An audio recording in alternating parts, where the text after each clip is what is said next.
إن الحمد لله نحمده ونستعينه ونستغفره ونستهديه ونعوذ بالله من شرور أنفسنا ومن سيئات أعمالنا من يهده الله فلا مضل له ومن يضلل فلا هادي له وأشهد أن لا إله إلا الله وحده لا شريك له وأشهد أن محمدًا عبده ورسوله يا أيها الذين آمنوا اتقوا الله حق تقاته ولا تموتن إلا وأنتم مسلمون يا أيها الناس اتقوا ربكم الذي خلقكم من نفس واحدة وخلق منها زوجها وبث منهما رجالا كثيرا ونساء واتقوا الله الذي تساءلون به والأرحام إن الله كان عليكم رقيبا يا أيها الذين آمنوا اتقوا الله وقولوا قولا سديدا يصلح لكم أعمالكم ويغفر لكم ذنوبكم ومن يطع الله ورسوله فقد فاز فوزا عظيما أما بعد Prophet Muhammad sallallahu alayhi wa sallam lived in Mecca for the first 13 years, which is the Mecca era, and then he moved to Medina for the other 10 years of the Da'wah. During the 13 years of Mecca, these 13 years were not easy years on him and on the companions. They suffered, they faced Quraysh with all what they did for them. They tortured them, they were seized for 3 years in Sha'bi Abi Talib. A lot of pressure was on the Prophet ﷺ and on his companions. These 13 years, during these 13 years, the Quran was revealed, was being revealed to the Nabi ﷺ, and the Sahaba, the companions, were sitting and listening to the Quran, and they were learning what Allah subhanahu wa ta'ala wanted them to know. Imagine Bilal ibn Rabah, and imagine Umayyah ibn Khalaf, and he is taking Bilal ibn Rabah and he is torturing him in the middle of the desert. Imagine the heat, and imagine the sun, and he's throwing him lying on his back and putting the rocks on his body. Imagine Uthman ibn Affan and his uncle is trying to roll him in a wood mat, a mat made of wood, and put the fire under him just to be choked with the smoke. Imagine a lot of examples of the Sahaba were being tortured during these 13 years. And one day, Nabi sallallahu alayhi wa sallam was gathering with his companions, and Jibreel was revealed to Nabi sallallahu alayhi wa sallam. And now they knew when Jibreel was coming to Nabi sallallahu alayhi wa sallam, the prophets, the companions would know that that's a time that he's coming and he's revealing the Quran right now. And they listened and they are waiting after 13 years. And Surah Al-Ankabut, and Nabi sallallahu alayhi wa sallam starts to read Surah Al-Ankabut. Bismillah ar-Rahman ar-Rahim. Alif Lam Mim. أحسب الناس أن يتركوا أن يقولوا آمنا وهم لا يفتنون ولقد فتنا الذين من قبلهم فلا يعلمن الله الذين صدقوا ولا يعلمن الكاذبين. Imagine after 13 years, you're trying to be patient. You're trying to keep your faith, to keep your iman, and then you're waiting for something that Allah subhanahu wa ta'ala will tell you that now it's the time for you to stand up, or now it's the time for you leave, or the victory is almost there, the victory is coming. Yet, you listen to Nabi sallallahu alayhi wa sallam, and he said, أَحَسِبَ النَّاسُ أَنْ يُتْرَكُوا أَنْ يَقُولُوا آمَنَّا وَهُمْ لَا يُفْتَنُونَ. Do people think that we will leave them saying that they are believers without being tested? And deep, I imagine myself deep in my heart. What am I doing for the last 13 years? I have been tested for the last 13 years. I'm trying to stand up. I'm trying to keep my faith. But Surah Al-Ankabut, it came to correct some concepts for the believers and for the non-believers. Concept number one for the believers, that you are doing this for the sake of you, it's not for anyone else. This is a rule that Allah subhanahu wa ta'ala set, that a test will be done, and the whole life is just a big test. And rule number two is for those non-believers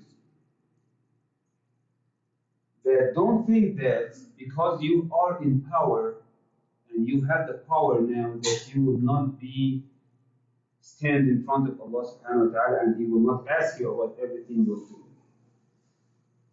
حسب الناس أن يقولوا آمنا وهم لا يفتنون وَلَقَدْ فَتَنَّا الَّذِينَ مِنْ قَبْلِهِمْ, and we tested those who came before you. It's not that the Quran is now revealed to the Sahaba. It's not only you that have been tested. All people came before you, and those who said that we are believers, they have been tested again. And then the surah started to give them some examples for what kind of test, what kind of fitna that people might be exposed to. So they talk about the fitna to walidayn, and if they are trying to push someone to let him leave the belief, just do not listen to them, but yet you have to live with them and respect them and deal with them in a very good way. And then the fitna of al-mujtama', the community, and the pressure of the community on you. Sometimes you don't want to leave the truth or leave the right path, yet the community is having a very high pressure on you. And the third one was about what are you going to do if I'm giving you some advantages, if I'm telling you, okay, just leave what you are doing right now, just leave the right path, leave what you are doing right now, and if there is any problem, I'll take it on my side. I'm trying to, they were trying to give them some incentives, give them some benefits. They thought that it was kind of a benefit. Just leave whatever you want to do now. I'm going to give you money. I'm going to give you power. I will give you anything. Just leave what you are doing right now. And then Allah subhanahu wa ta'ala started in the middle of the surah to tell them what kind of test that Allah subhanahu wa ta'ala tested those who came before them. So He talked about Qawm Nuh, He talked about Ibrahim, He talked about Lut alayhi salam, and He mentioned some other messengers. وَلَقَدْ فَتَنَّا الَّذِينَ مِنْ قَبْلِهِمْ. We tested those. It's not only you. So if you are staying here in 13 years in Mecca, and you have been trying to hold on, remember Nuh, who stayed in his people, trying to make da'wah for them for how many years? فَلَبِثَ فِيهِمْ أَلْفَ سَنَةٍ إِلَّا 50 عَامًا. For 950 years is trying to tell them, just worship Allah subhanahu wa ta'ala. And what happens in the end? وَمَا آمَنَ مَعَهُ إِلَّا قَلِيلٌ. Ibrahim alayhi salam, after all what he did to his people, the ayah came, فَآمَنَ لَهُ لُوط. He didn't say فَآمَنَ مَعَهُ, which means in Arabic that's a lot of people. No, فَآمَنَ لَهُ لُوط. Only Sayyidina Lut. Maybe some people came after that, but فَآمَنَ لَهُ لُوط. So don't think that, and then Allah subhanahu wa ta'ala, he mentioned a very important rule. من كان يرجو لقاء الله فإن أجر الله لآت. Whoever lives in this life, and he wants the sake of Allah subhanahu wa ta'ala, and he wants the meaning of Allah subhanahu wa ta'ala, this meeting is coming. So don't worry. Don't worry, because this meeting is coming. If this is your direction in life, if this is what you really want to do in your life, that you live with this concept that I live because I'm waiting for the day that I will meet Allah subhanahu wa ta'ala, then a lot of things will be changed. The Sahaba in that time, they were under a lot of pressure. Yet Allah subhanahu wa ta'ala is giving them a direction. You are doing this because you are saying that you are believers, and this belief, it has to be tested. Once you do this, and once you try to stand for your belief, Allah subhanahu wa ta'ala will help you by giving you some relief from this pressure. And this happened in the last 13 years. After the Sahaba corrected their direction, the Hijrah started, and they went to Medina, and they established a new era, which is the Medina era. So what I'm trying to discuss in this khutbah, or to focus on this khutbah, is in order to understand the Quran and to deal with the Quran, in order to understand the real message of the Quran, you need to understand the circumstances for every surah, for every ayah, when it was revealed, why it was revealed, what were the circumstances for the Sahaba. In order to, the Quran, it's not just some words that you can just read and now you will get benefit from it. It's not like that. Sure, you will get a lot of hasanat, inshallah, by just looking to the Quran, by just reading the Quran. But the main message, the main benefit of the Quran is to change. And our ummah right now, it needs to be changed. Allah will not change what happens in a community حتى يغيروا ما بأنفسهم, unless we change what's happening in ourselves. How can we do this change?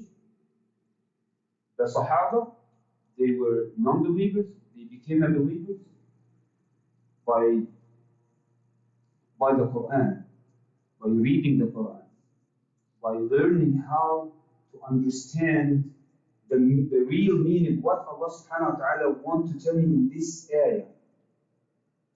What happened, what's going to happen to me if I really understood what is the meaning of this ayah, and I took the meaning and I tried to apply this meaning on myself and teach it to my family, teach it to my kids. This is how people will get changed. Otherwise, we'll just be reading the Quran, we're just reading a text, but we're not really getting the benefit from this Quran. This is what the Sahaba, this is what the Nabi sallallahu alayhi wa sallam told the Sahaba, and then they took over everything, and they established an empire, and they were just some people in the desert. And after 23 years, you look to the Islam right now. You look how many Muslims are now in our world. And this is all because this group of people who believed, and they had the Prophet ﷺ to teach them how to deal with the Quran. So Surah Al-Ankabut is just an example that it's basically like the surah just before Surah Al-Ankabut, Surah Al-Qasas, for example. Nabi Sallallahu Alaihi Wasallam, he was getting out of Mecca and he was going to Medina, and then he was revealed to the Surah Al-Qasas. Ya Muhammad, we will tell you about a new chapter, what happened between Musa and Fir'aun.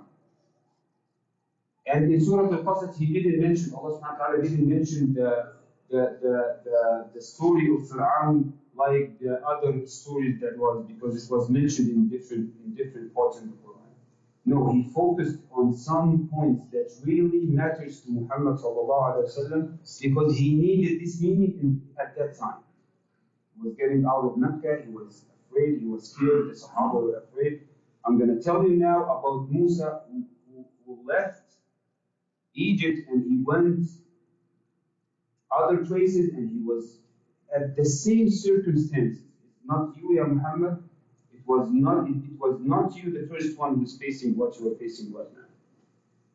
So dealing with the Quran is something very important, to know how to read the Quran and how to interact with the Quran in order to get the real benefit of the Quran. I ask Allah subhanahu wa ta'ala that He guide us to read the Quran in the proper way, to understand the Quran in the proper way, to get the benefit from it, and make it homework to try to search for any scholar or any Shaikh that he really likes the way he's explaining the meanings of the ayat, and try to use.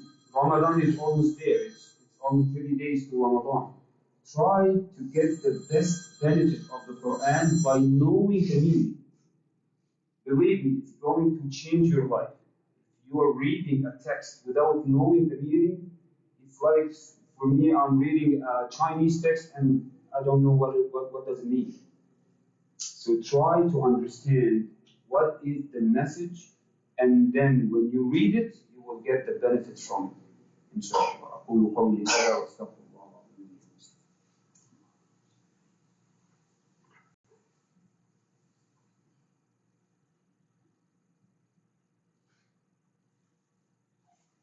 الحمد لله رب العالمين، والصلاة والسلام على أشرف المرسلين سيدنا محمد وعلى آله وصحبه أجمعين. What I'm saying is, this is not only for the Sahaba. This happened, and this is happening right now in Palestine. Our brothers over there, how they are facing what they are facing, they showed us how they are living their life.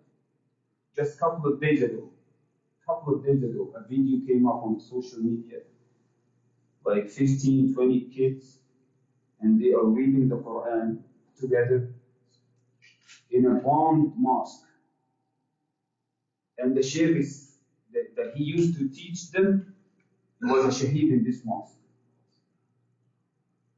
And one of the kids, he got in the Sheikh's place and he's teaching his fellow friends. This is how we will get our place back in this world. It's by teaching. But now, when you see our children, they don't know how to speak Arabic, that's fine, but they don't know the meanings of the Quran, that's a problem. That's a very big problem. I'm not saying that don't let the language be a barrier between you and the Quran. You can learn it, you can understand it, you can get the benefit from it, and you can get changed. And this is the main purpose of this, or the main target of this khutbah, is try to get the benefit from the Quran and take example for our brothers in Palestine. What they are doing and what they are teaching us right now this is because they are taught the real meaning of this Quran. إني داعٍ للدعاء, just say it. يا ربنا لك الحمد كما ينبغي لجلال وجهك ولعظيم سلطانك. يا ربنا لك الحمد كله ولك الشكر كله، وإليك يرجع الأمر كله علانيته وسره. اللهم اغفر لنا ذنوبنا وإسرافنا في أمرنا وثبت أقدامنا وانصرنا على القوم الكافرين. ربنا آتنا في الدنيا حسنة وفي الآخرة حسنة وقنا عذاب النار وتوفنا مع الأبرار. اللهم اشف مرضانا ومرضى المسلمين. اللهم ارحم موتانا وموتى المسلمين. اللهم انصر إخواننا المجاهدين في كل مكان. اللهم انصرهم في فلسطين. اللهم ثبت الأرض تحت أقدامهم. اللهم سدد رميهم. اللهم أعلي قدرهم في الدنيا والآخرة. اللهم لا تؤاخذنا إن نسينا أو أخطأنا. ربنا ولا تحملنا ما لا طاقة لنا به. واعف عنا واغفر لنا وارحمنا. أنت مولانا فانصرنا على القوم الكافرين. وصل اللهم على سيدنا محمد وعلى آله وصحبه وسلم.